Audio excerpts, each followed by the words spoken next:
बंद हो गई थी, उनका रौब खत्म हो रहा था। और फिर वही हुआ जिसका मौमिता को अंदाजा था। एक दिन गृह मंत्रालय से एक चिट्ठी पहुंची। डीएम मौमिता द्वारा की जा रही कार्रवाइयों की जांच के लिए एक विशेष समिति का गठन किया गया है। यह एक सीधी सीधी धमकी थी, एक चेतावनी थी कि वह अपनी हद में रहे। शाम को उसकी मां उसके पास फोन लगाकर उससे पूछा, बेटी, यह सब खतरनाक है, तू अकेली इन सब से कैसे लड़ेगी? मौमिता ने अपनी मां को बड़े प्यार से कहा, मां, जब आपने मुझे पढ़ाया था तब यह नहीं सोचा था कि लड़ाई कितनी बड़ी होगी। आपने बस यह सिखाया था कि सच के लिए लड़ना है। और वैसे भी मैं अकेली कहाँ हूं, पूरा शहर मेरे साथ है। लेकिन मौमिता जानती थी कि यह लड़ाई अब और मुश्किल होने वाली है। रात को जब वह अपने काम खत्म करके सोने जा रही थी, तभी उसका एक भरोसेमंद जूनियर अफसर पंकज डरते हुए उसके पास आया। वह बहुत घबराया हुआ था। मौमिता ने पूछा, क्या हुआ पंकज? सब ठीक है। पंकज ने कुछ बोला नहीं। उसने सिर्फ अपने हाथ में पकड़ा हुआ टैबलेट मौमिता की ओर बढ़ा दिया। मौमिता ने टैबलेट पर देखा, एक बहुत पॉपुलर और सनसनीखेज न्यूज चैनल का लाइव शो चल रहा था।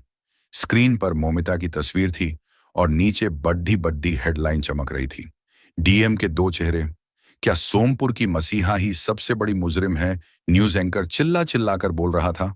और यह वे एक्सक्लूसिव तस्वीरें हैं जो हमारे स्टिंग ऑन ऑपरेशन में सामने आई हैं। ये वही डीएम है जो खुद को अविनाश मिश्रा बताकर घूम रही है। स्क्रीन पर एक धुंधला सा वीडियो चलने लगा। यह वीडियो भीमराव कॉलोनी का था, जहां मौमिता भेष बदल कर गई थी। वीडियो को इस तरह से एडिट किया गया था कि ऐसा लग रहा था जैसे वह चाय वाले को धमका रही है और फिर उसे चुप रहने के लिए पैसे दे रही है। फिर एक ऑडियो चलाया गया जिसमें मौमिता की आवाज को बदल कर दिखाया गया था। एंकर चीख रहा था, एक महिला डीएम एक पुरुष के नाम का इस्तेमाल क्यों कर रही है? क्या यह एक बहुत बड़ी साजिश का हिस्सा है? क्या वह ईमानदार पुलिस वालों को झूठे केस में फंसा रही है? आज पूरा देश जानना चाहता है कि यह मौमिता कौन है और उसका असली मकसद क्या है। यह देखकर मौमिता के पैरों तले जमीन खिसक गई। यह हमला कोई आम लोगों ने नहीं किया था। यह हमला सिस्टम के एक ऐसे ताकतवर इंसान ने किया था जो सामने नहीं आता। उसने मौमिता की सबसे बड़ी ताकत, उसकी ईमानदारी पर ही हमला कर दिया था।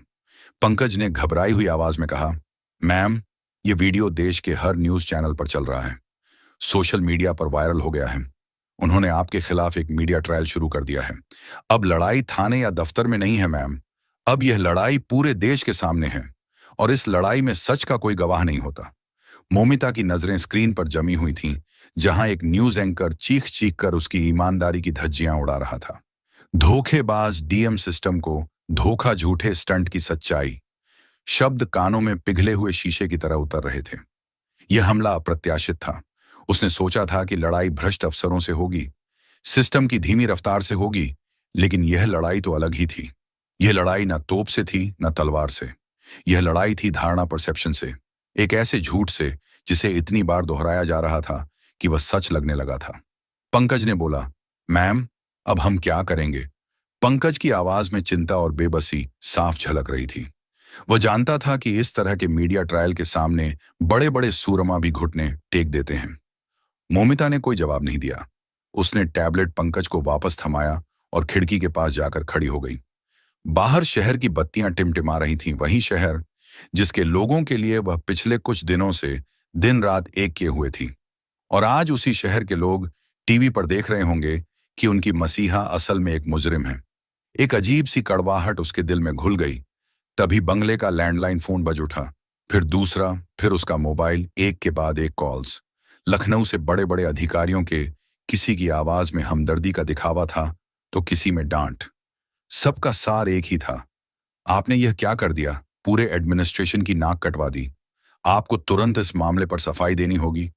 एक सीनियर अफसर ने तो यहां तक कह दिया, ऊपर से दबाव है। बेहतर होगा आप कुछ दिनों की छुट्टी पर चली जाएं, जब तक मामला शांत नहीं हो जाता। उसे धीरे धीरे अलग थलग किया जा रहा था। सिस्टम जब किसी को बचा नहीं पाता तो सबसे पहले उससे पल्ला झाड़ता है। दरवाजे पर हल्की सी दस्तक हुई। उसकी मां कमला जी खड़ी थी। उनके चेहरे पर वह डर था जो हर मां अपनी औलाद को किसी मुसीबत में देखकर महसूस करती है। मिमी, उनकी आवाज कांप रही थी, मैंने टीवी पर देखा, ये लोग क्या बकवास कर रहे हैं तेरे बारे में। मौमिता ने खुद को समेटते हुए कहा, कुछ नहीं मां, सब झूठ है। आप परेशान मत होइए, कमला जी उसकी आंखों में देखते हुए बोली, मैंने कहा था ना बेटी, ये दुनिया बहुत खराब है। छोड़ दे ये सब। ये लड़ाई तेरे बस की नहीं है। चल हम वापस अपने घर चलते हैं। मुझे नहीं चाहिए कोई डीएम की कुर्सी, मुझे बस मेरी बेटी सही सलामत चाहिए। मां के मुंह से यह शब्द सुनना मौमिता के लिए सबसे बड़ी हार थी। वह पूरी दुनिया से लड़ सकती थी, लेकिन अपनी मां की आंखों में अपने लिए डर देखकर वह टूट गई। पहली बार उसे लगा कि शायद वह हार रही है, शायद उसकी मां सही कह रही हैं। उस रात वह सो नहीं पाई। बार बार उसके कानों में उस न्यूज एंकर की आवाज और उसकी मां के डरे हुए शब्द गूंज रहे थे। अगली सुबह जब वह उठी तो उसकी आंखों में एक नई दृढ़ता थी। वह हार नहीं सकती थी। अगर आज वह हार गई तो फिर कोई भी सच के लिए लड़ने की हिम्मत नहीं करेगा। यह लड़ाई अब सिर्फ उसकी नहीं थी। यह लड़ाई उस भरोसे की थी जो सोमपुर के लोगों ने उस पर दिखाया था।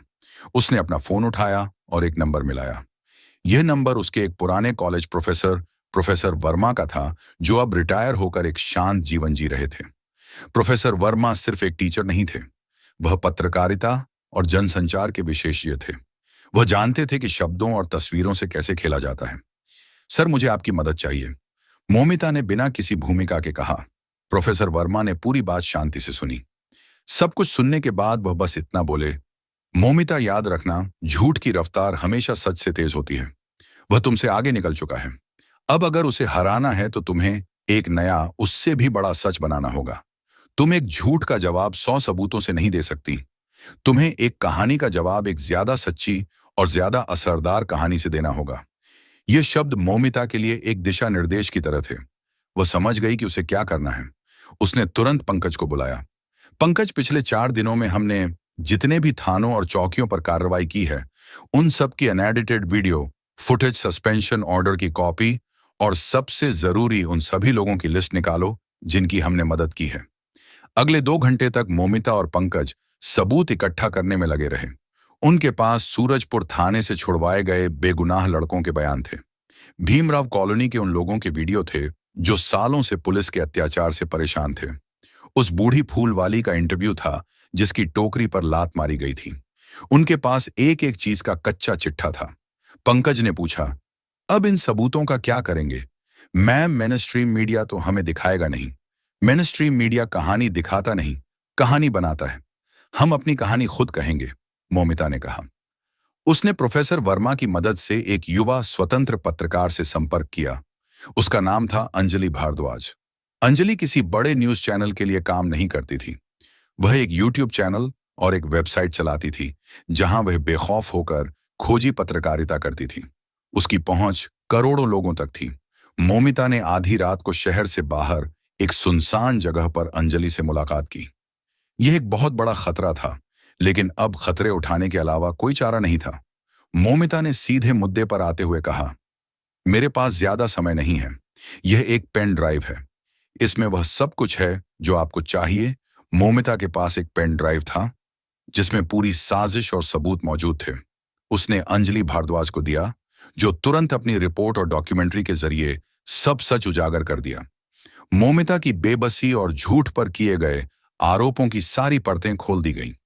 वीडियो इंटरनेट पर वायरल हो गया। Hashtag I support D Moumita trend करने लगा। सभी भ्रष्ट पुलिस अफसर बौखला गए।